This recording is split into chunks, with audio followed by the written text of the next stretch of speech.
नमस्कार दोस्तों, स्वागत है आपका मेरे चैनल गुरु अमृत कहानियाँ पर। आज हम सुनेंगे निर्जला एकादशी की कहानी। ज्येष्ठ माह की शुक्ल पक्ष की एकादशी को निर्जला एकादशी कहते हैं। सारी एकादशी एक तरफ और निर्जला एकादशी एक तरफ। निर्जला एकादशी का व्रत बहुत पुण्यदायी होता है। इस व्रत का फल बहुत महत्वकारी है।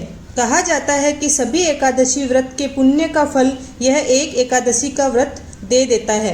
मान्यता है कि पांडव भाइयों के में से भीम ने ज्येष्ठ मास की एकादशी को निर्जला व्रत किया था। तो चलिए सुनते हैं निर्जला एकादशी की कथा।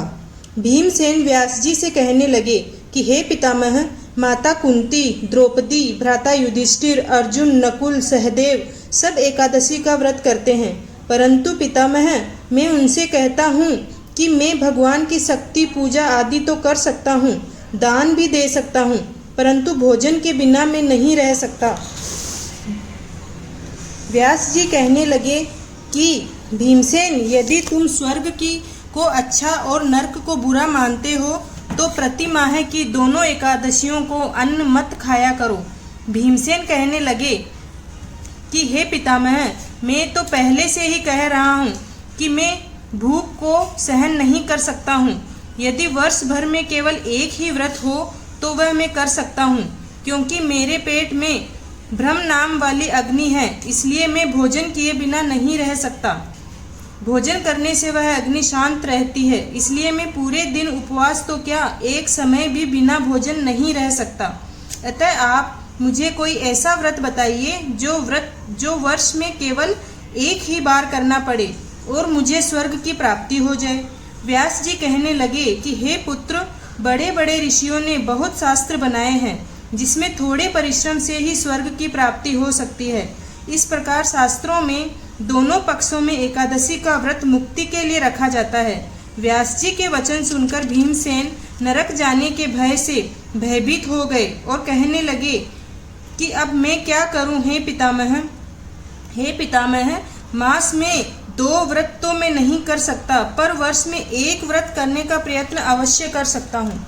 यह सुनकर व्यास जी कहने लगे कि ज्येष्ठ माह के शुक्ल पक्ष की जो एकादशी आती है उसका नाम निर्जला है। तुम उस दिन एकादशी का व्रत करो। निर्जला एकादशी के दिन स्नान और आचमन के अलावा जल वर्जित है।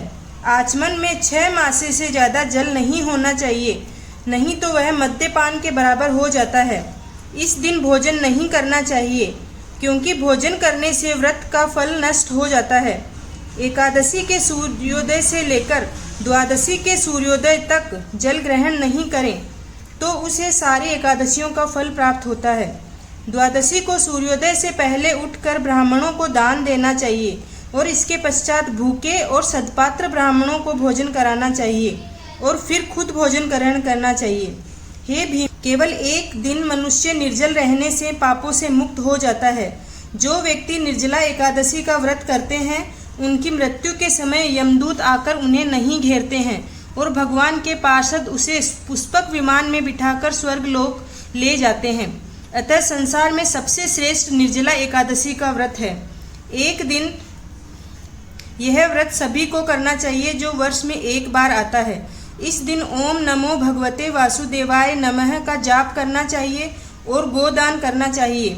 इस प्रकार व्यास जी के आदेश अनुसार भीमसेन ने इस एकादशी को किया, इसलिए इस एकादशी को भीमसेन एकादशी भी कहते हैं। इस व्रत को शुरू करते हुए भगवान से प्रार्थना करें कि हे भगवान, आज मैं निर्जला व्रत करता हूँ, दूसरे दिन भोजन करूँगा, इस व्रत को श्रद्धा पूर्वक करूँगा, अतः आपकी कृपा से मेरे सारे पाप नष्ट हो जाए।